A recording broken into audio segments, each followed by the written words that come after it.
Renee. In our last formal presentation before we begin our more open dialogue with our panel members that will be joining us from the city is from Madeline Brozen, who's with the UCLA School of Public Affairs Complete Streets Initiative.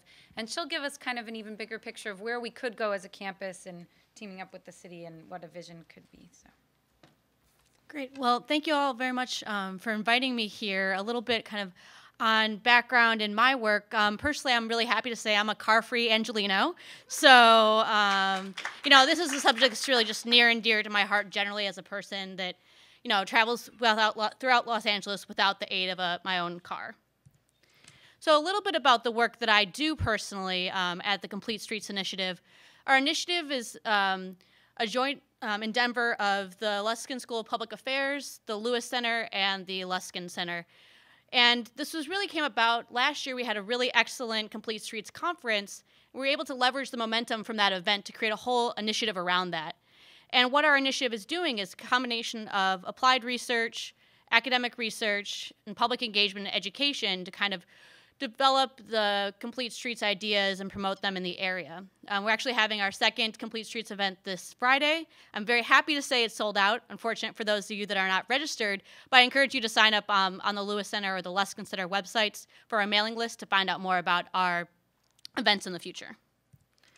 So a little bit kind of as my background is in transportation planning, and I've worked for a transportation planning consultant firm before, about how do we think about bicycling and different ideas. So the presentation day is going to kind of walk you through that. So a couple times already today we've heard about the bicycle-friendly university designation. And if you look here, this is the universities that are on the list. And if you look, it's like thinking about what do these universities have in common. I think the general thing is most of them are small college towns. It's actually almost really, from my perspective, three really, Long Beach, maybe four that are in urban areas. So UCLA, California State, Long Beach, University of Minnesota, and University of Washington at Seattle, they're only really in urban areas. And now I know a little bit about Minnesota because that's actually my hometown. Both Seattle and Minnesota, really a lot of it is from their natural geography. They're lakefront campuses, waterfront, so they have a lot of kind of natural pathways. And so the university does a lot, but it's also kind of what innately exists in these cities, they're able to kind of get their designations. So you also think about UC Davis, I think, is held up as one of kind of the mecca of bicycle infrastructure in the country, and they've had a long history. They had their first bicycle roundabout installed over 30 years ago, and they've been really ahead of the game for a long time.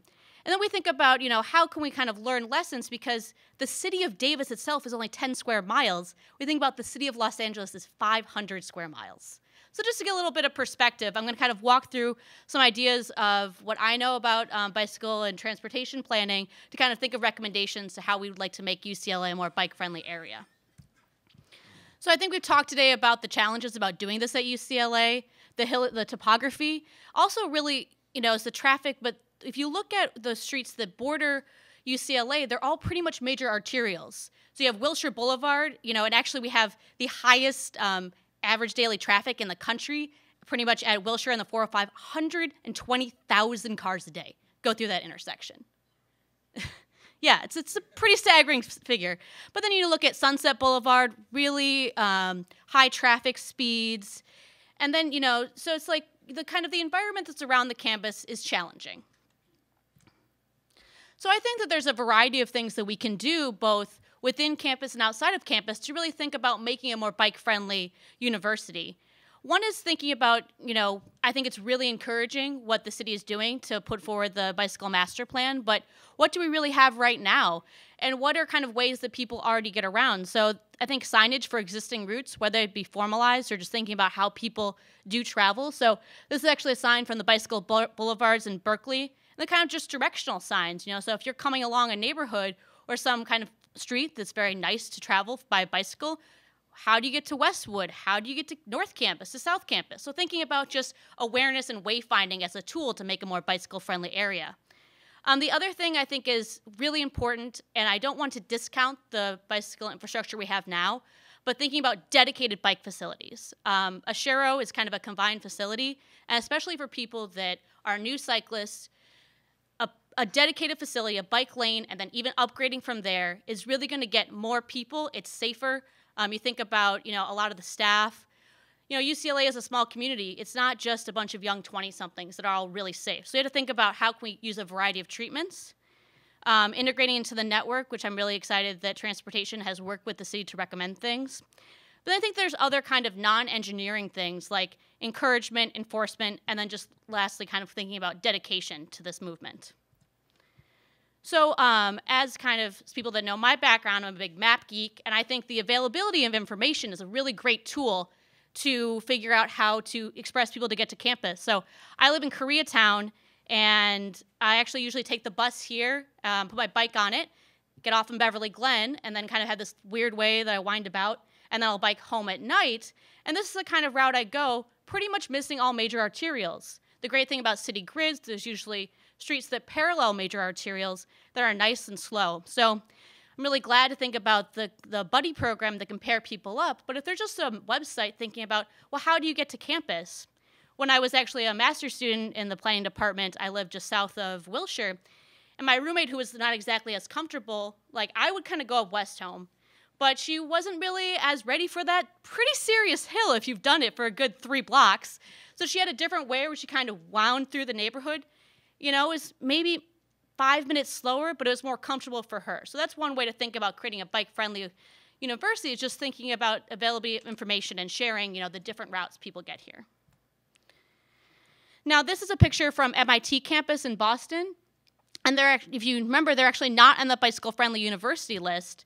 And this is, there's a lot of bike treatments that are kind of in the innovative category that have been coming out in major cities in the past few years. But this is something that's not brand new, that's actually been at MIT for a while. It's more of a European-style treatment called a cycle track. And what's really great about it is the destination in the sidewalk, you're separated from traffic. I think what's really cool is also they've done these colored conflict areas. So if you've been a cyclist, you know anytime you come across a driveway, it can be a really scary moment because even, you know, as a car, it's hard to see, so you kind of creep up. But if you have these bright colored areas, they're one way to say, okay, both cars and cyclists, be aware this is kind of a conflict zone. But then also we know, kind of getting back to that dedicated facility point, more people will cycle when they're separated from traffic. That's usually people's #1 fear. And we think about, you know, as both on campus and outside of campus, to think about how we can get more protected facilities. So that kind of leads into the idea that, you know, we want to create a network around UCLA. And that it's not just, it's a combination of infrastructure on campus and around the campus that's really going to make this a bikeable community. And unfortunately, you know, kind of what we have now is not a network. Kind of have disjointed pieces that have come together over time.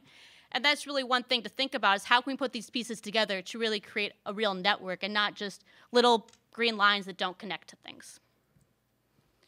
I think what's really great is all the programs that have been going into existence already, and I'm really happy to hear about that the showers are becoming free and everything.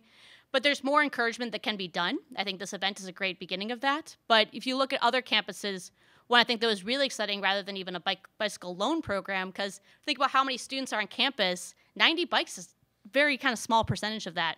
So at the University of New England, they actually, any freshman student that didn't bring a car to campus got a free bike. Simple as that. I mean, you know, it's yeah, I understand. I can see the administrative people talking dollars and cents and stuff. It's okay. But just to think about, you know, I want to put forth a lot of ideas that are kind of pushing the envelope today, you know, and think about, well, what if we did this? What if we, you know, found a foundation that was really excited and dedicated to do this? You know, we can look at other universities to think of what's kind of places that are pushing the envelope on encouragement. And I think, so there's a national dedicated funding source called Safe Routes to School that's actually, unfortunately, only for schools up to middle school. So it's not high school, not college campuses, but there's 5 E's in the program, and one of those E's is enforcement. And so it's on both, and I think if we're thinking about enforcement, it's on both sides. We need to enforce the laws for both cyclists and motorists. So if you're in the kind of bicycle planning community, you can look a lot to New York for all the really just spectacular things they're doing, from everything from really innovative treatments, but also just enforcement. So the top picture here is their transportation commissioner, Jeanette Sadiq-Khan, who gave school-age children a radar gun. And as you can just really see, you know, well, are cars going too fast in the neighborhood? And it's the idea to say, you know, we can start to see that we do probably need to slow down cars on campus. I know if you're even like when I bike down to the village after work, and I'm going pretty fast going down Hillgard, but cars are going a lot faster than I am. And I can tell you that's not the speed limit. But if I had a radar gun, I could really tell you that's not the speed limit. But the other side, it's not just drivers that need to be enforced the laws. It's also cyclists as well.